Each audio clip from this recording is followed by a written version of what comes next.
Hello friend, welcome to SSC campus. दोस्तों, nervous system दो type के होते हैं, सेंट्रल न्यूरल सिस्टम और पेरिफेरल न्यूरल सिस्टम। दोस्तों, सेंट्रल न्यूरल सिस्टम भी दो टाइप के होते हैं, एक ब्रेन होता है और एक स्पाइनल कॉर्ड होता है। और पेरिफेरल न्यूरल सिस्टम भी दो टाइप के होते हैं, सोमैटिक न्यूरल सिस्टम होता है और ऑटोनॉमिक न्यूरल सिस्टम होता है। दोस्तों, आज के इस वीडियो में हम बात करने वाले हैं ब्रेन के बारे में। आज के पूरे वीडियो में हम पूरे डीपली ब्रेन के बारे में बताएंगे। बाकी का जो हमारा नेक्स्ट वीडियो आएगा उसमें स्पाइनल कॉर्ड और बाकी के जो भी टॉपिक बचे हैं उसके हम बारे में बताएंगे। ब्रेन मतलब मस्तिष्क जंतुओं के सेंट्रल न्यूरल सिस्टम का कंट्रोल सिस्टम है। हमारे शरीर में जितने भी डिफरेंट ऑर्गन होते हैं, जैसे कि लंग्स, हार्ट, किडनी, इन सभी को हमारे ब्रेन के द्वारा कंट्रोल तथा कमांड किया जाता है। साथ ही साथ शरीर के बैलेंस, शरीर का टेम्परेचर, भूख और प्यास तथा बहुत सारे इंडोक्राइन ग्लैंड्स को हमारा ब्रेन कंट्रोल करता है। इसलिए ब्रेन को शरीर का सीपीयू भी कहा जाता है। दोस्तों, इसका जो मुख्य काम होता है वो ज्ञान, बुद्धि, तर्क शक्ति, स्मरण शक्ति, विचार निर्णय आदि को कंट्रोल करना होता है। हमारा ब्रेन सिर में स्थित क्रेनियम द्वारा सुरक्षित रहता है और जो इसका वेट होता है वो करीब करीब 1.2 से लेकर 1.4 केजी तक होता है। यह मुख्य सेंस ऑर्गन्स जैसे कि आँख, कान, नाक, जीभ, त्वचा से जुड़ा रहता है और सभी ऑर्गन से इलेक्ट्रिक जो इम्पल्स होता है यहीं पर आता है, जिसको समझना तथा रिस्पॉन्ड करना मस्तिष्क मतलब ब्रेन का काम होता है। दोस्तों, ब्रेन सभी ऋणधारी प्राणियों में पाया जाता है। हमारा ब्रेन एक विशेष प्रकार के सेल से मिलकर बना होता है जिन्हें न्यूरॉन कहते हैं। न्यूरॉन हमारे ब्रेन की संरचनात्मक तथा क्रियात्मक इकाई होती है। दोस्तों, न्यूरॉन की जो टोटल संख्या होती है वो करीब करीब 1 खरब से भी अधिक होती है। ब्रेन के मेनली 3 पार्ट होते हैं।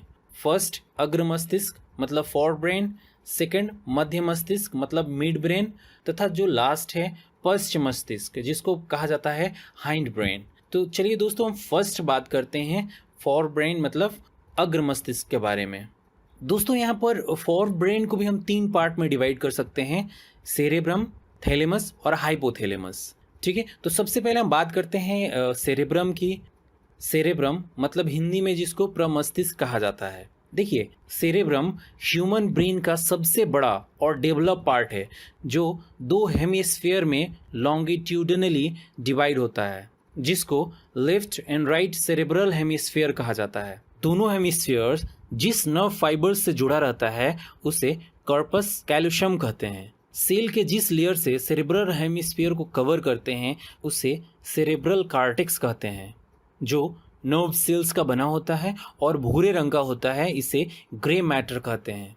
सेरेब्रल कॉर्टेक्स के नीचे का जो पार्ट होता है वो एक्सॉन से बना होता है और यह श्वेत रंग का होता है, जिसे वाइट मैटर कहते हैं। सेरेब्रम का लेफ्ट हेमिस्फीयर बॉडी के राइट पार्ट को कंट्रोल करता है और इसी तरीके से राइट हेमिस्फीयर लेफ्ट पार्ट को कंट्रोल करता है। अब सेरेब्रम का कार्य क्या होता है, तो देखिए मेनली इसके 3 काम होते हैं। सेरेब्रम मानसिक काम जैसे कि सोचना, तर्क करना, प्रॉब्लम सॉल्व करना, योजना बनाना, याद रखना आदि करता है। दूसरा, यह हमारे शरीर में प्रेजेंट वॉल्यूटरी मसल्स को कंट्रोल करने का काम करता है। सेरेब्रम आँख, कान, नाक इत्यादि से आने वाले जो भी इंफॉर्मेशन होता है उसको ग्रहण करता है और इस पर कार्रवाई करने का काम करता है। दोस्तों, जिस व्यक्ति में सेरेब्रम छोटा होता है उस व्यक्ति का गाइरस तथा सल्कस कम डेवलप होता है और वह व्यक्ति कम दिमाग का होता है, मतलब दिमाग से पैदल होता है। सेकंड, हम बात करते हैं थैलेमस की। तो देखिए, यह ग्रे मैटर से बना हुआ एग शेप्ड जैसा स्ट्रक्चर होता है जो सेरेब्रम के जस्ट नीचे मतलब थोड़ा सा नीचे उसके होता है। थैलेमस उन सेंसरी इम्पल्सेस के लिए ब्रॉडकास्ट स्टेशन का काम करता है जो सेरेब्रम को जाती है। दोस्तों, यह दर्द, ठंडा तथा गर्म को आइडेंटिफाई करने का काम करता है, पहचानने का काम करता है। थर्ड, हम बात करते हैं हाइपोथैलेमस की। तो देखिए, यह ब्रेन का वह पार्ट है जो थैलेमस के नीचे होता है, मतलब थैलेमस के भी ये नीचे होता है हाइपोथैलेमस। अब क्वेश्चन उठता है कि हाइपोथैलेमस का क्या काम होता है। तो देखिए, हाइपोथैलेमस का काम जो होता है, जब भी आपको भूख लगता है, प्यास लगता है, आपको गुस्सा आता है, क्रोध आता है या फिर घृणा आता है, किसी पे प्यार आता है, जब आप इमोशन हो जाते हैं, तो इन सभी को कंट्रोल करने का काम किसका होता है? हाइपोथैलेमस का होता है। यह शरीर के टेम्परेचर और शरीर में पानी की मात्रा को भी कंट्रोल करने का काम करता है।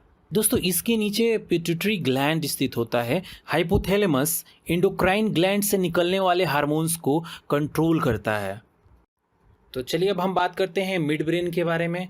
दोस्तों, मिड ब्रेन जो होता है ना, फोर ब्रेन और हाइंड ब्रेन के बीच में एक छोटा सा पार्ट होता है जिसे मिसेंस कहा जाता है। मिड ब्रेन मेनली 4 बॉडी से मिलकर बना होता है। इन बॉडी को कार्पोरा क्वाड्रिजेमिन कहते हैं। ऊपर के 2 बॉडी टेक्टम और नीचे के बॉडी टेगमेंटम कहलाते हैं। दोस्तों, टेक्टम देखने के लिए रिस्पॉन्सिबल होता है तथा टेगमेंटम सुनने के लिए रिस्पॉन्सिबल होता है। तो चलिए अब हम थर्ड बात करते हैं हाइंड ब्रेन के बारे में। तो देखिए दोस्तों, हाइंड ब्रेन जो होता है ना, वो हमारे ब्रेन का सबसे पीछे का भाग होता है जो सेरेबेलम, पॉन्स और मेडुला ऑब्लांगेटा से मिलकर बना होता है। देखिए, यहाँ पे सबसे पहले हम बात कर लेते हैं सेरेबेलम के बारे में। तो देखिए, यह मस्तिष्क का दूसरा सबसे बड़ा भाग होता है। अगर सेरेबेलम को बेस माने तो सेरेबेलम से यह नीचे की तरफ होता है। इसमें अनेक खांचे बने होते हैं। इसका कार्टेक्स भी ग्रे मैटर का बना होता है। सेरेबेलम शरीर का संतुलन बनाए रखना और पेशीय क्रियाओं में समन्वय बनाए रखने का काम करता है। सेकेंड हम बात करते हैं पॉन्स की। तो देखिए, पॉन्स को मेटेनसेफेलॉन भी कहा जाता है। पॉन्स श्वास को विनिमय करता है। पॉन्स हमारे रेस्पिरेशन के लिए रिस्पॉन्सिबल होता है। पॉन्स में श्वसन केंद्र नामक एक संरचना होती है जो श्वसन के दौरान हवा की जो मात्रा होती है तथा श्वसन दर को कंट्रोल करने का काम करती है। थर्ड हम समझते हैं मेडुला ऑब्लांगेटा को। यह हमारे ब्रेन का लास्ट पार्ट होता है जो हमारे स्पाइनल कॉर्ड से जुड़ा होता है। मेडुला ऑब्लांगेटा का जो मुख्य काम होता है वो लार आना, उल्टी आना, हार्ट बीट, आहार नाल तथा अनेक अनैच्छिक जो कार्य होते हैं उनको कंट्रोल करना होता है। यह सांस लेने, खांसने, निगलने आदि का केंद्र होता है जिसको माइलेन्सेफेलॉन भी कहा जाता है। दोस्तों, हमारा brainstem midbrain, pons और मेडुला ऑब्लांगेटा से मिलकर बना होता है। तो चलिए अब हम बात कर लेते हैं ब्रेन के जो मुख्य कार्य होते हैं वो क्या क्या होते हैं। देखिए, ब्रेन शरीर के temperature, blood pressure, pulse rate, heart rate और सांस लेने की जो क्रिया होती है ना, उसको सामान्य रखने की कोशिश करता है। वह शरीर के जितने भी अंग होते हैं उसको कंट्रोल करता है। ब्रेन अलग अलग सेंस ऑर्गन की मदद से देखकर, छूकर और चखकर हमें अपने आसपास होने वाले जितने भी क्रियाएं होती हैं उनको बताता है और समझाता है। हमारा मस्तिष्क शरीर में होने वाले हर हलचल को कंट्रोल करता है और हमें सोचने व समझने की शक्ति प्रदान करता है।